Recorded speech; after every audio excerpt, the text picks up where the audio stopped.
মাংসটা যখন হাফ কষানো হয়েছে আমি 7-8টা রসুন দিয়ে দিলাম আস্ত। এটা আমার মাইডিয়ার হাজবেন্ডের অনেক পছন্দ, গরুর মাংসতে আস্তা রসুন। আমারও ভালো লাগে, তবে ওর বেশি পছন্দ, ওর পছন্দ অনুযায়ী আমি বেশি রান্না করার চেষ্টা করি। আর এই যে রসুনটা এখন এটা কষানোর সাথে আরও বেশি করে আবার কষাবো। হাফ কষানো হয়েছে, এখন আরও কষাবো, একদম তেল উপরে উঠে যাবে, তখন ঝোল আর আলুটা দিব। অলরেডি আলুটা আমি ভেজে রাখছি লবণ হলুদ দিয়ে সুন্দর করে। এই ভাজা আলুটা পরে মাংসতে দিলে আলুর কাঁচা কাঁচা একটা স্মেল থাকে, ওটা থাকে না। আলুটা ভেজে দিলে মাংসটা খুবই মজা হয় খাইতে, আমি এভাবেই করি।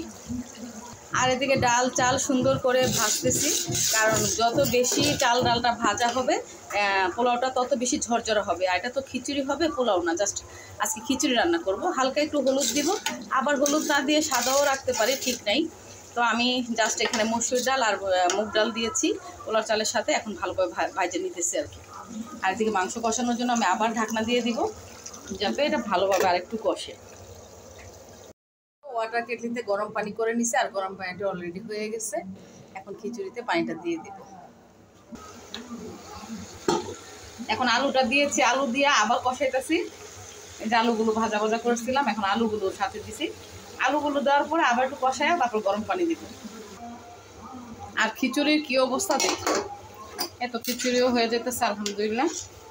পানিটা একদম পরিমাণ মতো দিছি, আর হলুদটা একটু কম দিছি।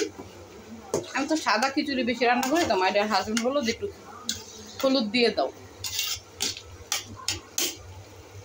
এখন একদম কম আঁচে ঢেকে দিব, আর নামানোর আগে ঘি দিয়ে দিব। আমি আলট্রা ঘি এটা ইউজ করি আমার রান্নাতে। অলরেডি অর্ধেক হয়ে গেছে রান্না করতে করতে। এটা মাই ডিয়ার হাজবেন্ড এটা নিয়ে আসছে এবার আলট্রা ঘিটা। এই যে আমি খিচুড়িতেও দিয়ে দিলাম, আবার গরুতেও একটু দিয়ে দিলাম, তাহলে স্মেলটা সুন্দর আসবে। আর মাশাল্লাহ আমার রান্নাটা দেখেন সবাই, চমৎকার। মানে নিজেই মাশাল্লাহ বলতেছি, মাশাল্লাহ অনেক ভালো লাগতেছে, কালারটা অনেক সুন্দর আসছে।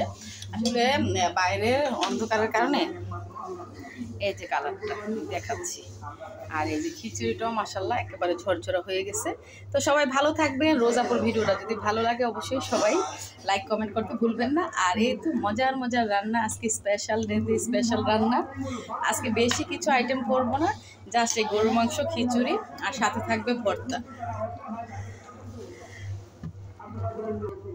ঘিটা একদম পুরা সম্পূর্ণ পোলাওতে মিশিয়ে দিলাম, মানে খিচুড়িতে। তো সম্পূর্ণ খিচুড়িতে ঘিটা মিশিয়ে দিয়েছি, স্মেলটা একটু পুরা খিচুড়িতে চলে আসবে। আর এই যে এখন আমি এটা দমে দিয়ে রাখবো ঢাকনা দিয়ে।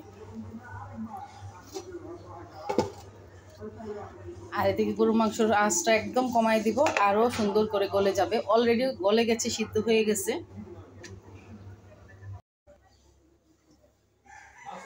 আসসালামু আলাইকুম এভরিওয়ান, সবাইকে জুম্মা মুবারক। সবাই কেমন আছেন? আর আমার রান্নার প্রস্তুতি চলছে, যেহেতু আজকে জুম্মার দিন আর শুক্রবার দিন স্পেশাল ডে, যেহেতু শুক্রবার দিন সবাই বাসায় থাকে, আর সবার জন্য একটু চিন্তা করি কি রান্না করব।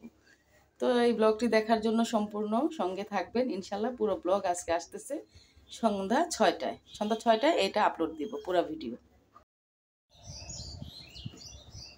তো আলহামদুলিল্লাহ রান্নাটা শেষ হয়ে গেল।